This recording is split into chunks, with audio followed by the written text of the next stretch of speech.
guy's back. I got cut off because I had a Facebook calling me thing. Okay. Clear that energy.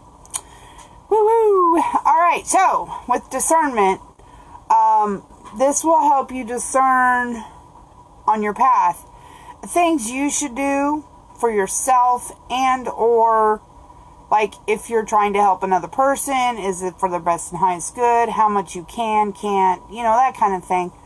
I wanted to come back on live just to finish it up because I didn't want to leave it in the mode of I got hung up on. So in which case, I hope it's shared, the original one. So in discernment, and you can also just quiet your mind and say, is this for my best and highest good?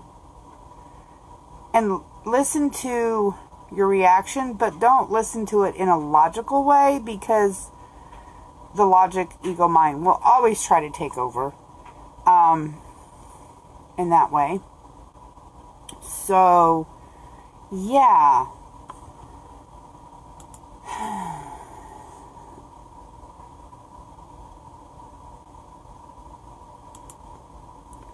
Just a lot of it in the protection and in the cleansing and even boundaries is just getting quiet with self, and whatever that means for you. 5 minutes in the shower, meditation, just, you can tap your eyebrows when you're getting annoyed anywhere, here or there, and it'll help change the molecular cellular stuff,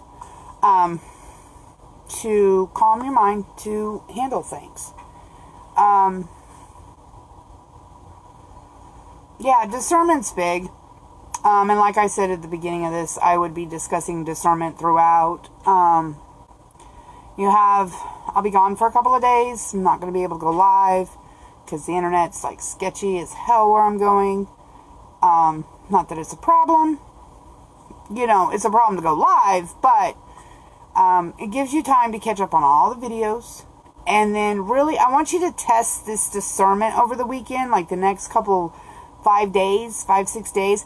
I want you to really tune into the discernment, whether you use muscle testing or a pendulum, and start, and you kind of journal with it too, of, you write a question down, and then say you grab keys, and then is this for my best and highest good, and a yes, and no, and it helps guide you, because it's like the energy around you, within you, helping you discern on some answers, because sometimes we get so pissed about things, and once we quiet ourselves, it's easier to get... There's one thing that I've incorporated in my life, and it really helps tremendously.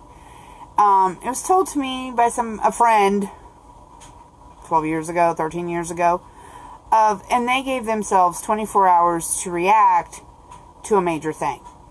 I also tell my kids, you want me to do something that requires me to be, cupcakes for school or this or that, even when they were little.